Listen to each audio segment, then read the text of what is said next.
بسم اللہ الرحمن الرحیم انشکر لی ولوالدی صدق اللہ العظیم۔ حضرات، آج رجب المرجب کی 30 تاریخ ہے، اور جو حضرات ابھی تک تبارک کروانے سے رہ گئے ہوں تو آج کا جمعہ، آج کی تاریخ باقی ہے۔ اس کے تعلق سے بہت حضرات غلط فہمی کا شکار رہتے ہیں، تو غلط فہمی کا ازالہ کرنا ہے، تو لہذا کان کھول کر سنیں، دھیان لگا کر۔ تبارک پڑھوانا یا کرنا جو بھی ہے، یہ ایک ایصال ثواب کا طریقہ ہے اپنے مرحومین کے لیے۔ نہ تو یہ فرض ہے نہ ہی واجب ہے، یہ کوئی ایسا کام نہیں ہے کہ اگر کر لو تو ثواب ہے، نہ کرو کسی وجہ سے تو کوئی گناہ نہیں ہے۔ ہاں، البتہ اتنا ضروری ہے کہ ہمارے بزرگوں نے اس کام کو ایجاد کیا، اس کام کو شروع کیا، تو اس میں کوئی نہ کوئی راز ہے، کوئی نہ کوئی حکمت ہے۔ وہ کیا ہے کہ اگر تم اپنے مرحومین کے لیے ایصال ثواب کرو گے، سال میں ایک بار تبارک ان کے لیے کرواؤ گے، تو پھر تمہاری جو آنے والی نسلیں ہیں، تمہاری اولاد تمہیں بھی یاد رکھیں گے۔ اگر تم اپنے مرحومین کو بھلا دو گے تو تمہاری نسلیں بھی تمہیں بھلا دیں گی، کیونکہ معاملہ زیادہ تر جو چلتا ہے وہ دیکھا دیکھی پہ چلتا ہے۔ ہوتا ہے نہیں ہوتا کہ ہمارے ماں باپ نے ہمارے دادا کے لیے تبارک کرایا تھا، ہماری دادی کے لیے، تو ہمیں بھی چاہیے کہ ہم اپنے ماں باپ کے لیے تبارک کرائیں۔ اور تبارک الذی، یہ تبارک ہے کیا؟ یہ ایک سورہ ملک کی تلاوت ہے، اور حدیث پاک میں آتا ہے کہ جو شخص تبارک الذی کی یہ سورت پڑھا کرتا ہے اور یہ عادت بنا لے، تو کل قیامت کے دن یہ سورت اس کے لیے رب کی بارگاہ میں سفارش کرے گی، اس کی بخشش کروائے گی۔ اور جس کے لیے پڑھ کر یہ ایصال ثواب کر دیا جائے تو گویا اس کے لیے بھی یہ سفارش کرے گی، اس کی بھی بخشش کروائے گی۔ اور بہت سے حضرات جیسا کہ کہتے ہیں، میں نے اپنے کاموں سے خود سنا، کچھ لوگ کہتے ہیں کہ صرف 7 بار کروانا چاہیے، تو اس کی بھی کوئی قید نہیں ہے۔ سمجھ رہے ہیں؟ اگر اللہ تعالیٰ نے تمہیں دیا ہے، جیسی بصیرت ہے، جتنی بھی ہمت ہو، اسی طریقے سے کام کریں، چاہے چھواروں پہ پڑھوا لیں، چاہے برفی پہ پڑھوا لیں، چاہے پیڑے پہ پڑھوا لیں، اگر نہیں بھی ہو کچھ بھی تو خالی پانی پہ پڑھ کے دم کر دیں اور ایصال ثواب کر دیں۔ کوئی چیز ضروری نہیں ہے اس میں، ضروری جس چیز میں ہوتا ہے وہ یا تو فرض ہوتا ہے، یا واجب ہوتا ہے، یا سنت رسول اللہ صلی اللہ علیہ وسلم ہوتی ہے۔ سمجھ رہے ہیں؟ یہ بزرگوں کے ایجاد کردہ طریقہ ہے، تو اس میں کوئی یہ بھی شرط نہیں ہوتی کہ اتنے سمجھے اتنے وزن کا ہو، اتنا ہو، اتنا ہو، اتنا، جتنا بھی ہو سکے، جس قدر مناسب ہو، جتنی تمہارے اندر سہولت ہے، جتنا کر سکتے ہو اتنا کرنا چاہیے۔ سمجھ گئے ہوں گے بات کو؟ تو آنے والی جو شب ہے یہ شعبان المعظم کی شب ہے۔ کس کی؟ شعبان المعظم۔ شعبان المعظم میں مندرجہ ذیل مشہور واقعات ہوئے۔ نمبر 1، اسی مہینے کی 5 تاریخ کو سیدنا حضرت امام حسین رضی اللہ تعالی عنہ کی ولادت مبارکہ ہوئی۔ نمبر 2، اسی مہینے کی 15ویں تاریخ کو شب برات یعنی لیلۃ المبارکہ ہے، جس میں کہ امت مسلمہ کے بہت سے افراد کی مغفرت ہوتی ہے۔ نمبر 3، اسی ماہ کی 16ویں تاریخ کو تحویل قبلہ کا حکم ہوا۔ تحویل قبلہ یعنی پہلے ابتداء اسلام میں کچھ عرصہ بیت المقدس قبلہ رہا، جس کو مسجد اقصی کہا جاتا ہے، جو ملک شام میں ہے۔ پہلے جو تھا مسلمانوں کا قبلہ بیت المقدس تھا، مسجد اقصی، اور پھر اللہ تعالیٰ نے حضور سراپا نور حضور صلی اللہ علیہ وسلم کی مرضی کے مطابق پھر اللہ تعالیٰ نے حضور صلی اللہ علیہ وسلم کی مرضی کے مطابق کعبہ معظمہ کو مسلمانوں کا قبلہ بنا دیا۔ وہ کب ہوا؟ اسی ماہ کی 16ویں تاریخ کو ہوا۔ اسی وقت سے ہمیشہ تک مسلمان کعبہ شریف کی طرف منہ کر کے نماز ادا کرتے ہیں، اور انشاءاللہ صبح قیامت تک ادا کرتے ہیں۔ شعبان معظم کی فضیلت اور اس کی برکت، شعبان کا مہینہ ایک بابرکت مہینہ ہے جس کی فضیلت میں کتب احادیث لبریز ہیں۔ چند احادیث مبارکہ میں بیان کرتا ہوں۔ اللہ کے رسول فرماتے ہیں، فرمایا کہ شعبان، رجب اور ماہ رمضان کے درمیان ایک مہینہ ہے، لوگ اس کی شان سے غافل ہیں۔ اس میں بندوں کے اعمال اٹھائے جاتے ہیں۔ کیا ہوتا ہے؟ بندوں کے اعمال اٹھائے جاتے ہیں، اور مجھے یہ محبوب ہے۔ یہ کون فرما رہا ہے؟ ہمارے تمہارے نبی جناب محمد رسول اللہ صلی اللہ علیہ وسلم کیا فرماتے ہیں کہ مجھے یہ محبوب ہے، مجھے یہ پسند ہے کہ جب میرے اعمال اٹھائے جائیں، جب میرے اعمال رب کی بارگاہ میں اٹھائے جائیں تو میں اس حال میں ہوں کہ میں روزے سے ہوں، کہ میرے اعمال اس حال میں اٹھیں کہ میں روزے سے ہوں۔ اور آگے فرمایا حضور صلی اللہ علیہ وسلم نے کہ شعبان الشہری و رمضان الشہر اللہ، کہ شعبان میرا مہینہ ہے اور رمضان اللہ تعالیٰ کا مہینہ ہے۔ اور حضرت عائشہ صدیقہ رضی اللہ تعالی عنہ فرماتی ہیں کہ نبی کریم صلی اللہ علیہ وسلم کو تمام مہینوں سے زیادہ پیارا مہینہ شعبان تھا۔ اور غنیت الطالبین میں سیدی سرکار شیخ عبد القادر جیلانی حسنی حسینی آپ فرماتے ہیں کہ شعبان میں 5 حرف ہیں، شین، عین، با، الف، نون۔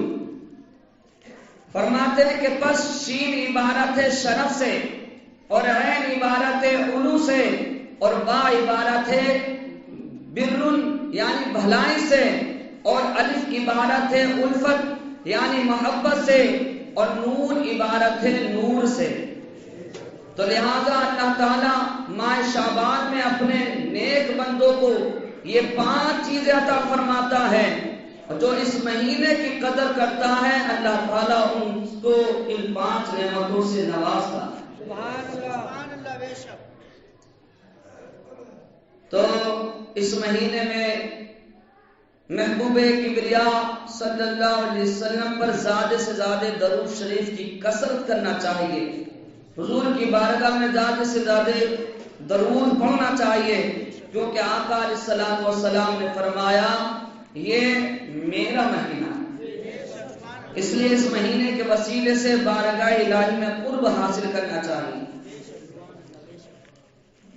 اور پہلے شعبان کے نفل اور روزہ، اب یہ جو کل آنے والا دن ہے وہ پہلا دن ہے، اور آنے والی جو رات ہے وہ پہلی رات ہے۔ تو کتابوں میں لکھا ہے کہ حضور صلی اللہ علیہ وسلم نے فرمایا جو پہلی تاریخ شعبان کی رات 12 رکعت نفل پڑھے، کتنی؟ 12 رکعت، اور ہر رکعت میں الحمد شریف کے بعد قل هو اللہ احد پڑھے، تو فرمایا کہ اس کا یہ ثواب ہوگا کہ اللہ تعالیٰ اس کو 12,000 شہیدوں کو ثواب عطا فرمائے۔ کتنے؟ 12,000 شہیدوں کا ثواب اور 12 سال کی عبادت کا ثواب اس کے لیے لکھا جاتا ہے، اور وہ گناہوں سے ایسا پاک ہو جاتا ہے کہ گویا ابھی وہ اپنی ماں کے پیٹ سے پیدا ہوا ہے، اور 80 دن تک اس کے گناہ نہیں لکھے جاتے ہیں۔ اور نیز آپ نے فرمایا کہ جو آدمی شعبان کی پہلی جمعرات اور آخری جمعرات کو روزہ رکھے گا تو اللہ تعالیٰ اس کو جنت میں داخل فرمائے گا۔ یہ نزہۃ المجالس جلد اول صفحہ نمبر 131 پر لکھا ہے۔ اور آگے فرماتے ہیں علماء کرام کہ ماہ شعبان کی پہلی شب یعنی جو آنے والی رات ہے، بعد نماز عشاء 12 رکعت نماز 6 سلام کے ساتھ پڑھے، اور ہر رکعت میں سورہ فاتحہ کے بعد یعنی الحمد شریف کے بعد میں سورہ اخلاص یعنی قل هو اللہ احد شریف 15 مرتبہ پڑھے تو بعد سلام کے 70 مرتبہ درود پاک پڑھ کر اپنے گناہوں سے توبہ کر لے تو انشاءاللہ تعالی اس نماز کی برکت سے اللہ پاک اس کے گناہوں کو معاف فرما کر اس کو جنت میں داخلہ فرمائے۔ تو غرض کے اس مہینے میں بڑی برکتیں ہیں، بڑی رحمتیں ہیں، اور اس کی بڑی فضیلتیں ہیں۔ انشاءاللہ وقتاً فوقتاً بتانے کی کوشش کرتا رہوں گا، لہذا میں نے جس آیت مقدسہ کا تلاوت کرنے کا شرف حاصل کیا ہے اس کے ضمن میں کچھ عرض و معروف کرنے سے قبل نعت پاک کے چند اشعار گوشگزار محبتوں کے ساتھ میں استعمال کر لیں۔ ایک بار اور جی لگا کر درود پاک پڑھیں، اللہم صلی علی سیدنا و مولانا محمد وبارک وسلم، صلاۃ و سلام علیک یا رسول اللہ صلی اللہ علیہ وسلم۔ رحمت برس رہی ہے محمد کے شہر میں، رحمت برس رہی ہے محمد کے شہر میں۔ یا اللہ ہم سب کو مرنے سے پہلے گنبد خضرا کا دیدار کرا دے، کیونکہ دنیا میں آ کر انسان نے اگر ان آنکھوں سے گنبد خضرا نہیں دیکھا تو گویا کچھ نہیں دیکھا۔ تو رحمت برس رہی ہے محمد کے شہر میں، رحمت برس رہی ہے محمد کے شہر میں، ہر شے میں تازگی ہے محمد کے شہر میں،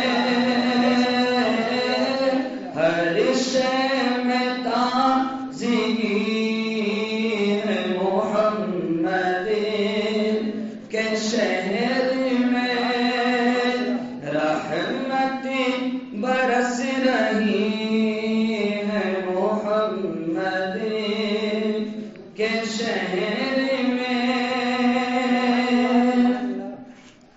آتے ہیں بخشوانے گناہوں کو گناہگار، گناہ تو بندہ کرتا ہے اور معاف کرنے والا اللہ ہے، لیکن اللہ فرماتا ہے اگر میرے محبوب کے در پہ جاؤ گے اور ان کو وسیلہ بناؤ گے اور انہوں نے میری بارگاہ میں تمہاری سفارش کر دی تو میں تمہیں ضرور معاف فرماؤں گا، میں تمہیں معاف فرماؤں گا۔ 5واں پارہ ہے، 5ویں پارے کا پہلا پاؤں ہے، اللہ فرماتا ہے وَلَوْ أَنَّهُمْ إِذْ ظَلَمُوا أَنفُسَهُمْ جَاءُوا فَاسْتَغْفَرُوا اللَّهَ وَاسْتَغْفَرَ لَهُمُ الرَّسُولُ لَوَجَدُوا اللَّهَ تَوَّابًا رَحِيمًا۔ سبحان اللہ، کہ اللہ کا کلام ہے، اللہ کا کلام سنا کرو تو سبحان اللہ کہا کرو۔ اللہ فرماتا ہے اگر لوگوں تم اپنی جانوں پر ظلم کر لو تو کہیں اور مت جانا، بلکہ میرے حبیب محمد مصطفیٰ صلی اللہ علیہ وسلم کی بارگاہ میں جانا۔ فاستغفر اللہ، اور ان سے مغفرت کی دعا کرنا، ان سے کہنا یا رسول اللہ میں گناہ گار ہوں، سیاہکار ہوں، لیکن یا رسول اللہ آپ کی امت میں رب کی بارگاہ میں ہماری سفارش کر دیں، تو اللہ فرماتا ہے کہ تم مجھے پھر توبہ قبول کرنے والا پاؤ گے۔ تو آتے ہیں باشیوانے گناہوں کو گناہگار، آتے باشیوانے گناہوں کو گناہگار، ارے رحمتی برس رہی ہے محمد کے شہر میں، رحمتی برس رہی ہے محمد کے شہر میں، ہر شے میں تازگی ہے محمد کے شہر میں۔ اشعار تو بہت ہیں، لیکن انشاءاللہ پھر کبھی یہ نعت پاک سناؤں گا۔ میں نے جس آیت مقدسہ کو موضوع سخن بنایا ہے، اللہ فرماتا ہے سورہ لقمان کی ایک آیت کا مختصر حصہ میں نے تلاوت کیا۔ کیا فرماتا اللہ؟ انشکر لی ولوالدیک، میرے شکر گزاری کرو اور اپنے والدین کی شکر گزاری کرو۔ سبحان اللہ۔ آپ پورا قرآن بسم اللہ کی بے سے والناس کی سین تک پڑھ جائیں، جہاں جہاں اللہ تعالیٰ نے اپنی عبادت کا ذکر فرمایا ہے، بہت کم ہوں گے ایسی جگہ جہاں اللہ تعالیٰ نے اپنے اس کے والدین کے ساتھ میں اس نے سلوک کا ذکر نہ فرمایا۔ اگر نہ ہم پڑھتے ہیں قرآن تو دیکھتے ہیں کہ جہاں جہاں اس نے اپنی عبادت کا ذکر فرمایا، وہی والدین کے ساتھ میں اس نے سلوک کا بھی ذکر فرمایا۔ تو پتہ کیا چلا کہ بنا ماں باپ کو خوش کیے اللہ کو راضی کر نہیں سکتے، ماں باپ کو ناراض کر کر اللہ ملنے والا نہیں ہے۔ اگر اللہ کو راضی کرنا چاہتے ہو، اس کے رسول کو خوش کرنا چاہتے ہو، تو ماں باپ کو راضی کرو، ماں باپ کو خوش کر لو۔ جن کے والدین حیات ہیں، جن کی ماں گھر میں زندہ ہیں، ارے چلتی پھرتی جنت ان کے گھر میں ہے، کیونکہ جنت ہے تو بہت اونچے مقام پر، لیکن تمہارے ہمارے نبی جناب محمد رسول اللہ نے فرمایا الجنت تحت اقدام الامہات، لوگوں جنت کہیں اور نہیں ماں کے قدموں تلے ہے۔ جو اپنی ماں کے قدموں کو چومتا ہے گویا کہ جنت کی چوکھٹ کو چوم لے۔ تو ماں باپ جنتی، یہ چلتی پھرتی جنت ہے تمہارے گھر میں، ان کی قدر کرو، ان کے ساتھ میں حسن سلوک کرو، ان کے ساتھ میں اچھا برتاؤ کرو، ان کو کبھی جھڑکو مت، ان سے کبھی اونچی آواز میں بات بھی مت کرنا، اگر یہ سو بھی کریں تو چپ کر جانا، سمجھے، اسی میں بھلائی۔ تو ماں باپ کا اللہ تعالیٰ نے اپنی عبادت کے ساتھ میں ذکر فرمایا۔ میں ایک واقعے سے آپ کو سمجھانا چاہتا ہوں۔ حضرت سیدنا زندہ شاہ مدار پاک کے پیر و مرشد حضرت بایدین بستامی رضی اللہ تعالی عنہ سلطان العارفین ہیں۔ یہ کون ہیں؟ حضرت زندہ شاہ مدار پاک کے پیر و مرشد۔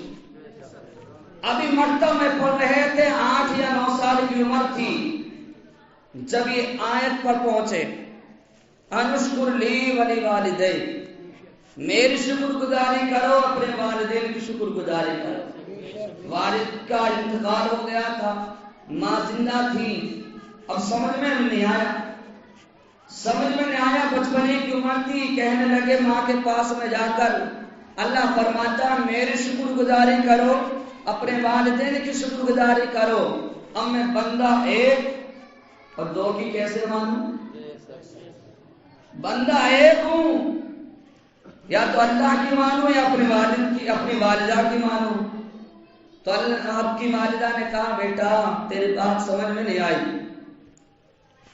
اگر سمجھ میں نہیں آئی ہے تو پھر ایسا کر، تجھ سے ہو سکے تو اپنے رب کو راضی کر لے، تجھ سے ہو سکے تو رب کی شکر گزاری کر لے، اس کی عبادت کر لے۔ کیوں؟ میں اپنے لیے تجھے رب سے مانگ نہیں سکتی۔ قرآن میں اللہ خود فرماتا ہے وَمَا خَلَقْتُ الْجِنَّ وَالْإِنسَ إِلَّا لِيَعْبُدُونِ، ہم نے جن اور انسان کو اس لیے پیدا کیا کہ وہ ہماری عبادت کرے۔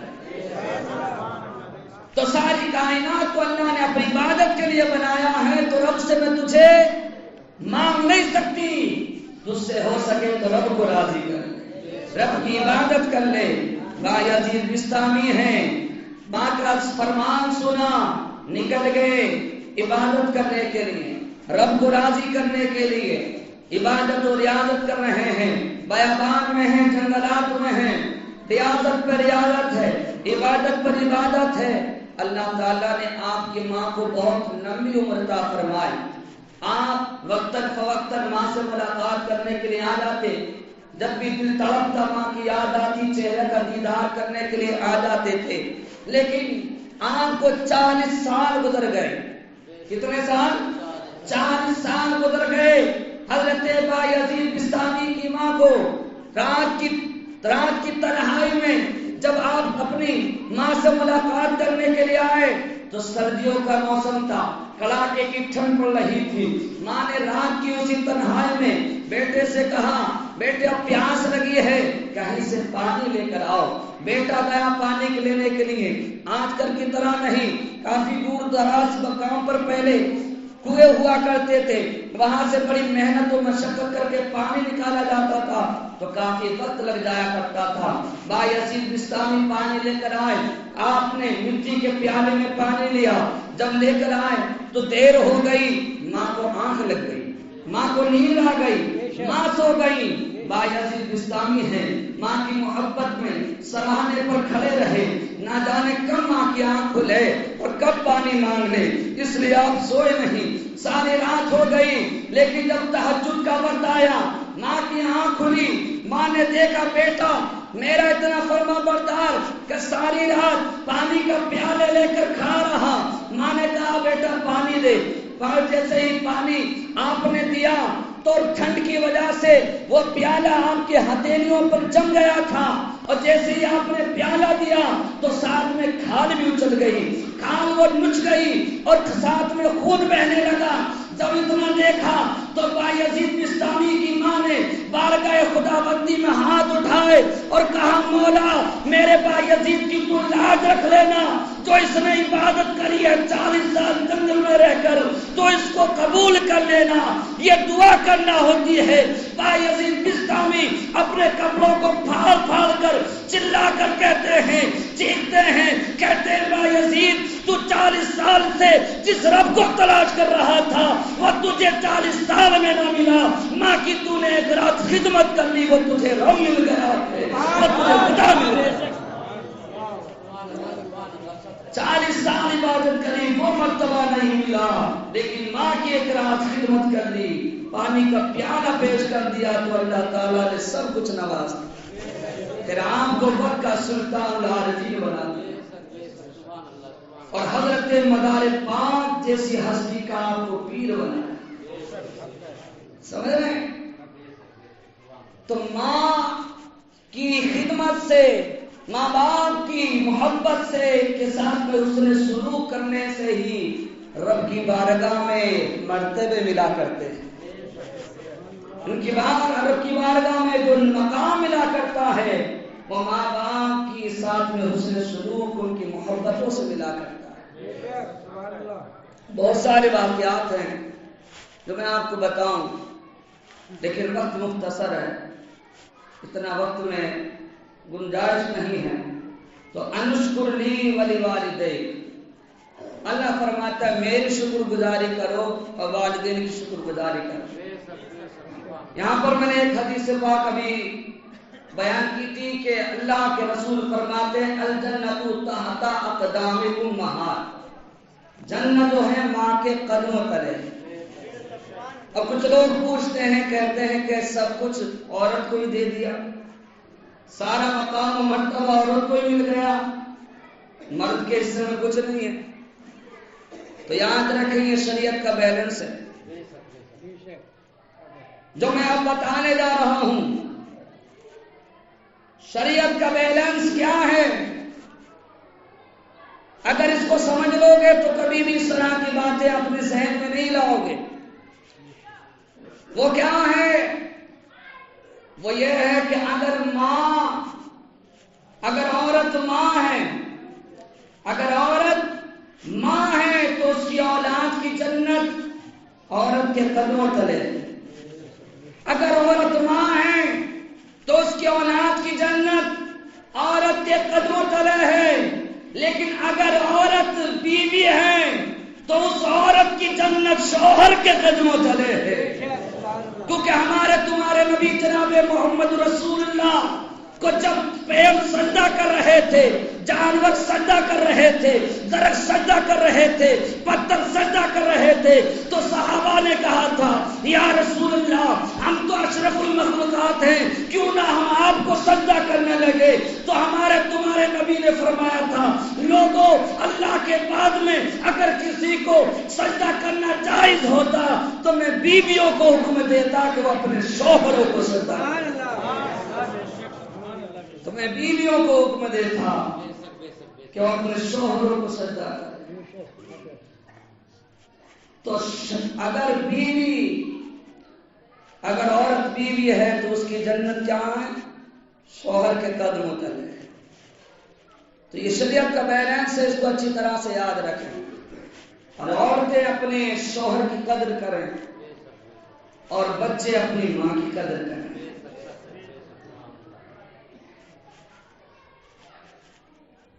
تو یہ آنے والا مہینہ بڑے ہی برکت والا مہینہ ہے، جس کو حضور نے فرمایا یہ میرا مہینہ ہے، شعبان الشہری، شعبان میرا مہینہ ہے، تو اس مہینے میں کثرت سے حضور پر درود پاک پڑھا کریں۔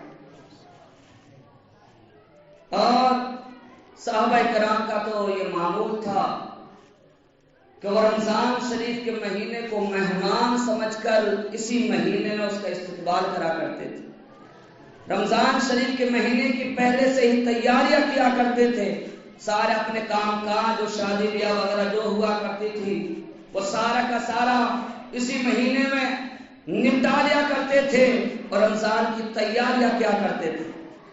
اور یہاں تک کہ آیا ہے بعض صحابہ کرام کا یہ معمول تھا کہ 11 مہینے کماتے تھے لیکن رمضان کے مہینے میں بیٹھ کر اللہ کی عبادت کیا کرتے، کیونکہ رمضان کا مہینہ جو ہو بڑی برکت والا مہینہ ہے۔